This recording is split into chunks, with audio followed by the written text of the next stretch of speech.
Si tu es propriétaire d'un salon de coiffure ou d'une clinique d'esthétique, que tu as de 3 à 10 employés, que tu génères plus de 20 000 par mois, alors cette vidéo est pour toi. Par contre, la vidéo n'est pas pour toi si tu es travailleur autonome, que tu n'as pas d'employés et que tu ne génères pas plus de 20 000 par mois. Mais si ça te ressemble et que tu te sens prisonnière de ton entreprise, tu sens que ton entreprise ne peut pas rouler sans toi. Tu as tellement de choses à faire que tu ne sais plus où donner de la tête. L'argent rentre, mais au final, il ne reste pas grand-chose. Alors écoute attentivement parce que je m'apprête à te partager les 3 stratégies qu'on a mises en place pour doubler les revenus des centres de beauté de nos clients. Avant de commencer, je vais me présenter. Mon nom est Tracy MacArthur et je suis propriétaire fondatrice de l'Académie Business Beauté. J'ai aussi été propriétaire d'un centre de beauté avec des employés pendant près de 25 ans. Et tout bonnement, comme ça, en 2014, j'ai reçu un appel d'une professionnelle dans le domaine qui me demandait si j'étais à vendre. Et j'ai dit, pourquoi pas? Donc, j'ai saisi l'opportunité pour me renouveler. Et j'ai décidé de prendre toute mon expérience, mon expertise, mes systèmes, mes outils, mes méthodes, les essais-erreurs que j'ai pu faire dans mon entreprise et de mettre ça à profit pour les propriétaires comme toi pour faire en sorte d'accélérer la croissance de vos entreprises sans y avoir à dépenser trop d'argent et à y mettre trop de temps. Donc, depuis 2015, je suis coach d'affaires certifiée, formatrice et conférencière spécifique pour les propriétaires dans le domaine de la coiffure et de l'esthétique. Depuis ce temps-là, j'ai aidé des centaines d'entrepreneurs comme toi à se libérer de leur entreprise en faisant exploser leur chiffre d'affaires sans pour autant diminuer leur qualité de vie. Donc, exactement comme j'ai fait avec Bianca, qui a augmenté ses revenus de 50 000 comparativement à l'an dernier. Il y a aussi Karine qui a augmenté ses ventes de 5 000 en seulement un mois. J'ai Nancy qui a fait sa meilleure année à vie sans embaucher de nouveaux employés. J'ai Christine qui est passée de 8 000 à 35 000 en vente mensuelle. J'ai Karine qui a doublé son chiffre d'affaires en passant de 40 heures de travail par semaine à 25 heures. J'ai Chantal qui est passée de 1 employé à 3 employés avec un système en ressources humaines positif. J'ai Nadine qui a fait la transition d'esthéticienne à gestionnaire en plus d'ouvrir 2 autres cliniques dans l'année. J'ai aussi Karine qui a augmenté ses ventes de produits de plus de 35 %. J'ai Geneviève qui est passée de 650 000 de chiffre d'affaires annuel à 1,5 million. J'ai Nathalie qui est passée de 60 000, elle, à 130 000. J'ai Sandra qui a fait sa plus belle année à vie avec 2 employés comparativement avant quand elle avait 5 employés. Donc, maintenant, c'est le temps de rentrer dans le comment. Je vais te partager mes 3 stratégies en commençant par la première. La première stratégie qui est en soi une des plus importantes, c'est de connaître le taux de rentabilité par service de ton entreprise. Alors, est-ce que tu connais les services qui sont les plus rentables dans ton entreprise? Es-tu au courant s'il y a des services avec lesquels tu ne fais pas d'argent? Un petit indice, est-ce que tu travailles trop pour pas assez? Bien, si la réponse est oui à une de ces questions, bien, la solution, c'est de savoir ce qui est rentable, ce qui n'est pas rentable dans ton entreprise, parce que ça va te permettre de prendre des décisions éclairées, de mettre de l'avant les services les plus rentables, de travailler moins puis de gagner beaucoup plus d'argent.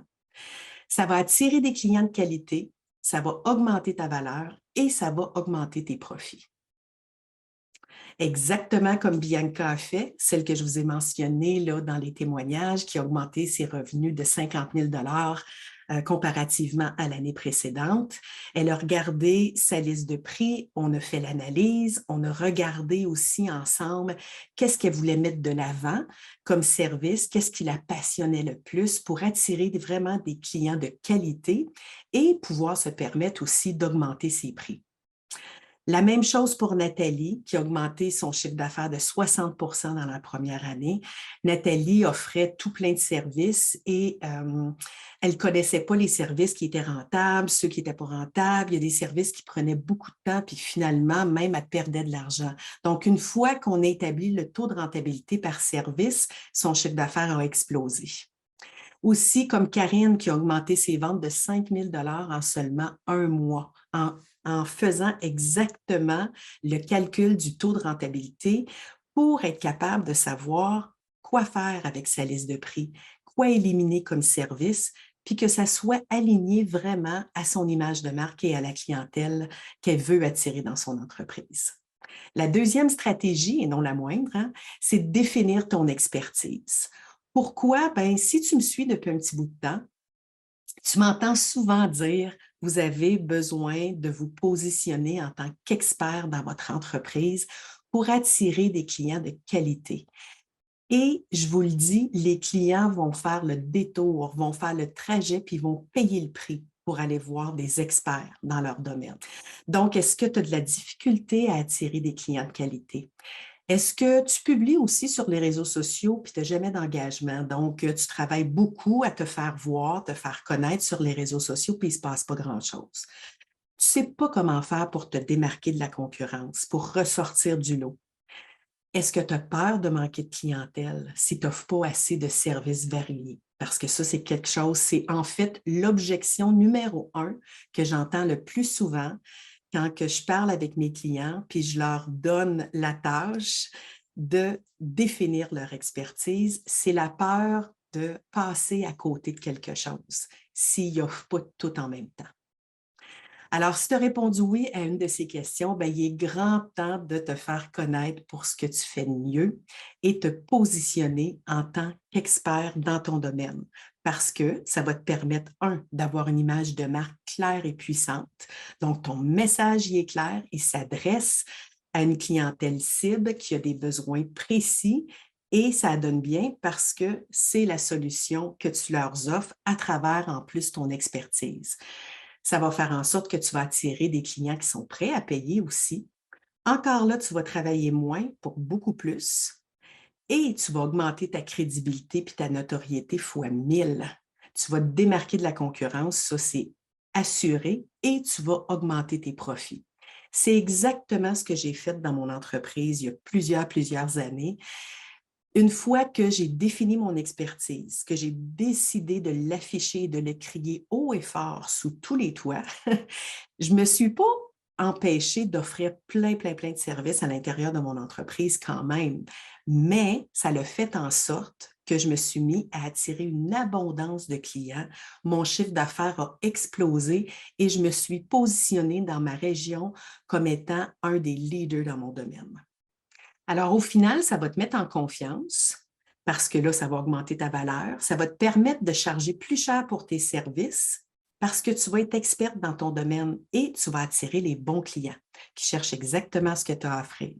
Exactement comme on a fait avec Geneviève, qui est passée de 650 000 à 1,5 million en vente annuelle, comme je l'ai mentionné en tout début avec les témoignages. Geneviève avait déjà une très belle entreprise qui était quand même assez rentable, mais son message n'était pas assez clair, puis ça venait diluer la clientèle cible et diluer aussi la facture moyenne de ses clients. Donc, ça avait un impact négatif sur la profitabilité de son entreprise, sur la qualité de clients qu'elle recevait. C'est exactement comme on a fait aussi avec Karine. On a retravaillé son image de marque en mettant de l'avant des services précis parce que Karine, elle se sentait blasée. Elle ne savait même plus si elle avait le goût de continuer dans le domaine parce qu'il y avait plein de services qu'elle n'aimait pas vraiment faire, mais la demande était là. Alors, elle a pris son courage à deux mains. Je l'ai accompagnée. À travers l'académie, elle a compris qu'est-ce qui était vraiment important de mettre en valeur pour attirer des clients qu'elle aime servir et pour offrir les services aussi qui la passionnent vraiment. Et s'est mis aussi à avoir beaucoup plus d'engagement sur les réseaux sociaux parce que là, son message était clair, numéro 1. Numéro 2, elle se sentait tellement bien à partager ce message-là, puis de donner de l'information, puis de l'éducation autour de son expertise. Elle a pu même doubler son chiffre d'affaires en travaillant seulement que 25 heures. Et ça, c'était son rêve de pouvoir bien vivre de sa passion en offrant exactement ce qu'elle veut, en se respectant en tant que professionnelle, en respectant ses valeurs et pouvoir être chez elle avec son enfant tous les soirs. Donc, c'est un très bel accomplissement. On a fait la même chose avec Christine, qui est passée de 8 000 à 35 000 de vente annuelle, de vente mensuelle, pardon, comme je l'ai dit aussi en début de la vidéo. Une fois qu'on a réduit l'entonnoir, qu'on a passé un message très clair de ce qu'elle avait à offrir et qu'est-ce que ça pouvait apporter de bénéfique aux clients qui recherchaient ces services, donc qu'est-ce que ça pouvait fournir comme résultat, ben c'est pas compliqué, les chiffres sont là, les chiffres, ça ment pas. La stratégie numéro 3 maintenant. Si tu es ici, c'est parce que tu as des employés. Puis je veux te dire que des employés heureux, ben ça fait que ton entreprise, elle est prospère. Donc, est-ce que tu as de la difficulté à motiver puis à fidéliser tes employés? As-tu un roulement de staff dans ton entreprise? Tu passes ton temps à répéter. Tes employés manquent de motivation. Est-ce que tu aimerais avoir plus de temps de gestion avec tes employés sans avoir augmenté tes heures ou diminué ton rendement non plus ou ton chiffre d'affaires? Parce que, comme je le disais au début, souvent, tu te sens prisonnière de ton entreprise, puis tu sens que ton entreprise, elle ne peut pas rouler sans toi. Mais si tu as des employés, c'est important que tu prennes du temps avec eux autres pour les aider à grandir et ça va contribuer au succès et à la profitabilité de ton entreprise. Est-ce que tu as peur de rencontrer tes employés? Je l'entends souvent, ça, parce qu'on ne sait pas comment les aborder, les approcher, on l'a déjà fait, on sent qu'ils ne comprennent pas, qu'ils sont offusqués. Ça fait un effet contraire même avec la rencontre. Fait que là, on se met à procrastiner parce qu'on est dans la peur. Puis aussi, une autre chose que j'entends souvent, puis peut-être que tu vas te reconnaître là-dedans aussi, est-ce que tu as l'impression que tu leur donnes tout, puis ils ne sont pas plus motivés? Hein? Je l'entends, Tracy, oui, mais me semble, je dis oui à tout, je leur donne tout, je fais en sorte qu'ils soient bien, qu'ils aient tous les outils, puis au final, ils ne vendent pas plus, ils ne font pas plus leurs tâches, ils ne sont pas plus motivés, je ne sais plus quoi faire. Alors, si tu as répondu oui à une de ces questions, bien, il faut modifier ton vocabulaire puis prendre du temps de qualité avec les employés. Ensemble, on va redéfinir les ressources humaines. Okay? Es-tu d'accord? Cette année, j'ai décidé de changer le terme puis d'appeler ça des relations humaines. Être un bon leader positif pour les employés, pour les amener à travailler ensemble au succès de l'entreprise, c'est si on prend le temps de créer des relations. Donc, la première chose à faire, c'est de communiquer de façon claire et positive avec tes employés. La meilleure façon de le faire, c'est quand tu as une nouvelle directive à donner, une procédure, un protocole, une tâche, peu importe, bien, c'est d'expliquer clairement c'est quoi. Tu veux supporter ça par une raison qui va résonner avec eux autres et qui va faire en sorte qu'ils vont se dire « Ah, là, je comprends pourquoi elle me demande de faire ça. Et en plus, je comprends en quoi ça va m'aider, moi, dans mon travail ou en tant que personne. » Quand tu fais tes rencontres avec tes employés aussi, tu veux que ça soit à propos des employés et pas à propos de toi et de l'entreprise, pas tout le temps à propos des chiffres non plus. Donc, encore là, tu veux créer une relation avec tes employés, apprendre à les connaître. Tu veux planifier du temps à l'agenda, ça c'est super important parce que je te le dis, si tu ne réserves pas du temps de façon régulière et constante avec tes employés, puis tu ne traites pas ça comme des rendez-vous clients, bien, tu vas passer à côté, toutes tes bonnes intentions vont être là, mais finalement, tu vas te rendre compte, ça fait des mois que tu n'as pas rencontré tes employés. Par contre, si tu mets tout ça en place et que tu fais des suivis, que tu es constante dans tes rencontres individuelles et en plus que vous travaillez ensemble des plans d'action précis en lien avec qu'est-ce que les autres veulent atteindre comme objectif aussi, puis c'est quoi leur objectif de vie. Et aussi, il ne faut pas oublier que tu es mieux de donner du temps de qualité que du temps en quantité. Je m'explique. Tu peux rencontrer tes employés à toutes les semaines pendant 30-45 minutes, 1 heure à parler de business, puis de leur vie, puis tout ça. Mais finalement, si c'est pas assez concis, c'est pas assez précis, puis c'est pas à propos d'eux autres, donc c'est pas de la qualité. Si c'est pas authentique, mais ça donnera pas grand-chose. C'est mieux de planifier des rencontres individuelles, mensuelles, bimensuelles, trimestrielles, mais des rencontres de qualité, puis de prendre du temps ici et là, ne serait-ce qu'à tous les jours, un sourire quand tu croises tes employés, un good job, félicitations, une reconnaissance, déléguer une tâche parce que tu as confiance en l'employé, ça va t'apporter des résultats, vraiment de grands résultats. Les employés vont être motivés, vont avoir le goût de travailler en équipe ensemble, puis ils vont avoir le goût de travailler pour toi. Et aussi, ça va les rendre autonomes. Donc, tu ne passeras pas tout ton temps à toujours répéter les mêmes choses. C'est exactement comme on a fait avec Sandra, celle que je vous ai parlé en début de la vidéo, qui a fait plus de ventes avec 2 employés qu'avec 5 employés l'année précédente. Pourquoi? Parce que Sandra, elle avait décidé qu'elle ne voulait pas embaucher cette année, qu'elle voulait se concentrer sur son entreprise, sur la rentabilité de son entreprise, mais surtout sur ses employés qu'elle aime beaucoup. Elle voulait les aider à grandir, à se dépasser, à passer à un autre niveau. Puis à la fin de l'académie, quand elle m'a partagé son témoignage, j'en étais émue. Elle avait les yeux dans l'eau parce qu'elle n'en revenait pas tout ce qu'elle avait réussi à accomplir dans son année, pas juste en termes de chiffre d'affaires. Oui, son entreprise est plus rentable qu'elle n'a jamais été, mais c'est tout le sentiment d'appartenance que les employés ont avec l'entreprise, puis la grande famille qu'elle a réussi à créer avec ses employés versus les autres années quand elle avait plus d'employés. C'est exactement aussi comme Nadine a fait. Nadine, que je vous disais aussi en témoignage, hein, qui a fait la transition d'esthéticienne à gestionnaire, bien, on a fait un plan d'action précis. On a intégré un processus de transition. On a toutes les deux même été surprises parce que Nadine a réussi à le faire en aussi peu que 3 mois. Elle est passée donc d'esthéticienne à temps plein à gestionnaire à temps plein. Elle travaille des heures normales maintenant, puis elle a fait l'acquisition de sa 4e entreprise cette année. Et aussi comme Nancy qui a connu sa meilleure année à vie avec le même nombre d'employés, qui elle aussi, comme Sandra, avait choisi de mobiliser ses employés à travers la reconnaissance, les aider à grandir, à les accompagner, les outiller. Puis à la fin de l'académie, elle m'a témoigné que c'était sa plus belle année à vie, pas juste en termes de chiffre d'affaires, mais aussi en termes de gratitude pour tout ce qu'elle a reçu comme outil qui l'a aidé à être meilleur leader, meilleur entrepreneur. Et elle veut continuer cette année, donc en 2023. Elle veut poursuivre à aider les employés à grandir, à développer à ce niveau-là.